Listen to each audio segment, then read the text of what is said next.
My colleague Kabir Naqvi is joining me right now to get us all the details and basically break it down for us as to what exactly led to this sudden outpouring of crowd. Well, many thanks, Samya, for letting me piece of the studio at this point in time. It is the top development that we are tracking from our studios here in News9. We got on to this, information, and it's so ironic that the first few pictures that did come across from what the streets, for Kathmandu, they came to us via social media, and that's the same social media platform that has in fact been banned, and it's a blanket ban across 26 of these various social media platforms by the KP Oli led dispensation. You rightly pointed out that was a Facebook page called Gen Z that is called for this clarion call. 5 days back is when the Prime Minister actually put out this ban. He said that independence cannot be undermined, freedom cannot be undermined, national sovereignty has to take precedence over everything else. And the essential issue is that there is a particular law in place where the Nepalese government wanted all of these 26 social media intermediaries to register themselves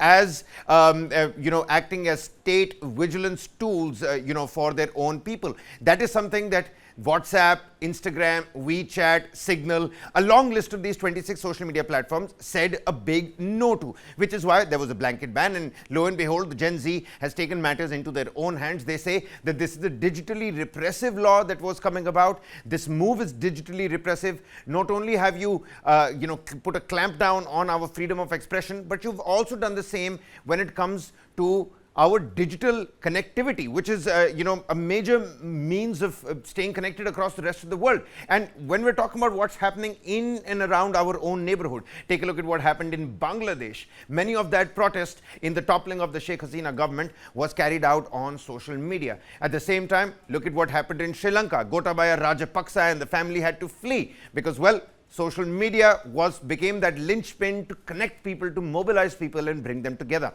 This doesn't seem to be the reason, but it is the bone of contention why so many youth are out there onto the streets. I was earlier speaking to some journalists on the ground over there, because it's not all Gen Z. And for those who don't know what Gen Z is, Gen Z are basically kids that have been born between 1997 and then so on. Anybody who's been born after 1997 falls into the Gen Z basket, and everybody before that is a millennial. So Gen Z, they thrive on social media. Pretty much everything's happening on this little piece of appliance. Your life, your love, your romance, your business, your economics, your news consumption, everything happens on social media. So why put a blanket ban on social media?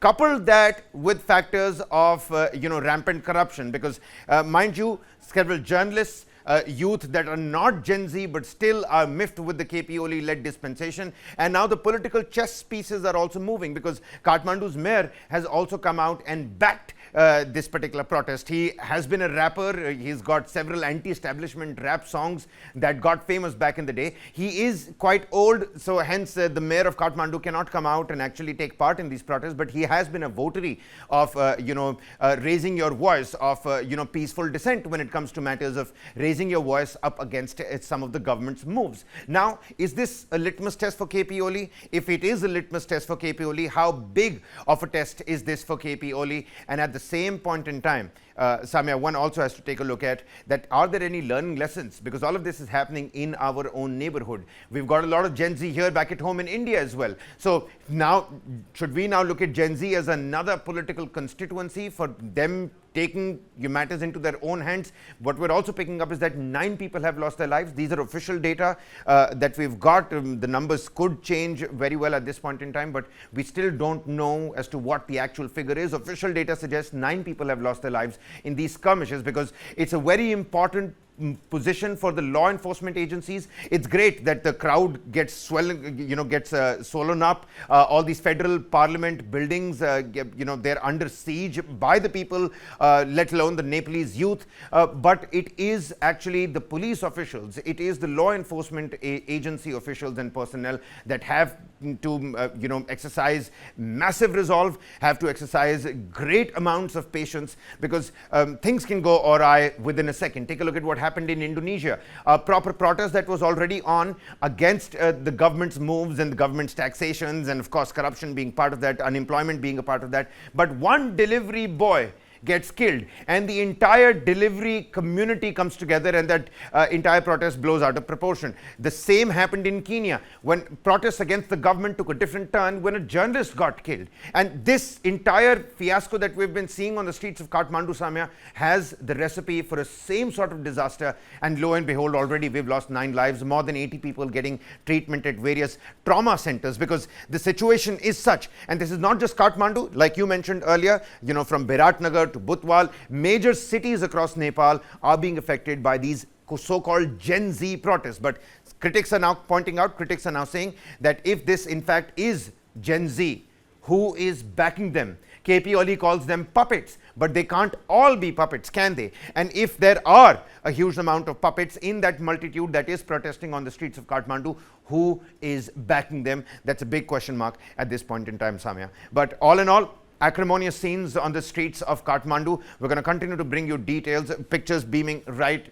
behind me, and we're getting live visuals. But it's ironic that we have to use social media to get what's happening in Kathmandu, where a social media ban has in fact led to the entire protests. Absolutely, Kabir. And while there is a curfew that has been imposed in places like New Baneshwar, Bijuli Bazar, Tinkune and Shankamul, we do not know whether this is just going to be the calm before the storm, because there are going to be these calls for protests given again. Could this snowball into something bigger? Is the Oli government at a threat right now? What is the Oli government's game plan right now? Are they going to extend an olive branch? Will they come on the talking table? A lot of things over here that looks ambiguous, a lot of things that beg answers from the government's end. But in the interim, let's not rule out the fact that there are going to be vested interest groups that are going to take advantage of the volatile situation that is right now persisting in Kathmandu and several other cities as well. The visuals that we are putting across on your screens right now are only a few to reflect the magnitude of the violence and how there were emotionally charged youngsters of Nepal that took to streets trying to express their angst against the clampdown on social media, demanding answers from the Oli government, and also taking this opportunity to question the deep-seated corruption and perhaps expecting a change. College-going students, full of that revolutionary sort of undertone and vibe in them. I'm just going to use some Gen Z, lingo here as well, because we need to understand what's really at play in Kathmandu. We've seen it time and again. There is some sort of political backing. This huge crowd, and things can take a different and awry turn given any second. Look at the riot gear that is already, with the law enforcement agencies over there. So the police, can we put those pictures up over here? The police already in their riot gear, they've got their machine guns, at a different point, several of them with loudspeakers, with batons. Look at these helmets. This is not your everyday police on the streets. This is riot gear. This is, these are special forces that have now been tasked to handle and manage this crowd. And it is upon these officials to maintain and exercise that resolve, because a baton here and somebody getting succumbing to those injuries will throw this entire campaign and blow it out of proportion. Will this continue to go on? Well, we'll have to wait and find out. Will the KP Oli government extend an olive branch? That's a great question, because KP Oli and his minister's cabinet is already, they're in a huddle right now. There's an emergency meeting that is underway, so we'll have to wait and find out what happens at that emergency meet. But it is a catch-22 situation, because KP Oli himself has come out and said that, okay, I'm allowing protests to take place. I'm a votary of raising your voice. But at the same time, he says that when it comes to national sovereignty, nothing goes, nothing does. We will continue to clamp down on these protests. Right. And these protesters, they continue to say, well, this is our freedom of expression. You're saying freedom of the nation cannot be undermined. Well, this is our freedom. We're fighting for our freedom is what the nation, the Nepalese youth, which is, let's say, 70% of this entire swollen up crowd. But can they risk any more loss of life, Kabir? 9 deaths today. Over 80 people injured. That is a large number. I mean, in the garb of freedom of expression, can they compromise on the state's security? That is the larger question that we're looking at right now. Should there be a method to the madness that we are witnessing over here, whether it is the parliament, whether it is the breaching security forces? Was there intelligence about the protest turning violent or not? Is there any intelligence failure on the part of the Oli government? All these questions beg an answer, but one thing is very clear, that Nepal is at a stage right now. We saw similar protests happening in Bangladesh, in Sri Lanka, and now 14 people who have died in Nepal.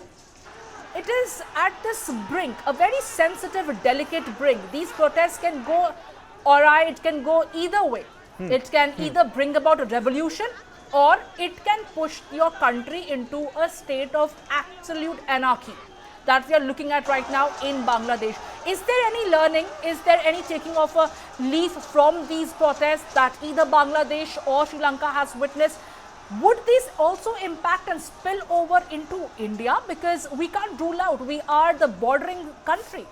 Which is why this question is of grave significance, and it's a pertinent one to ask. I don't think I'm going to be willing to stick my neck out and say whether this is going to impact India right now or not. Samya, our borders are pretty tightly sealed, and the Nepalese leader, he was in India a couple of months back. So the ties between the two nations look to be pretty sound as well. And when you're talking about the diplomatic channels, I'm sure they're already open. The Ministry of External Affairs must have spoken to the Indian consulate over there and understand the situation, because a lot of Indians and a lot of business that's taking place in India.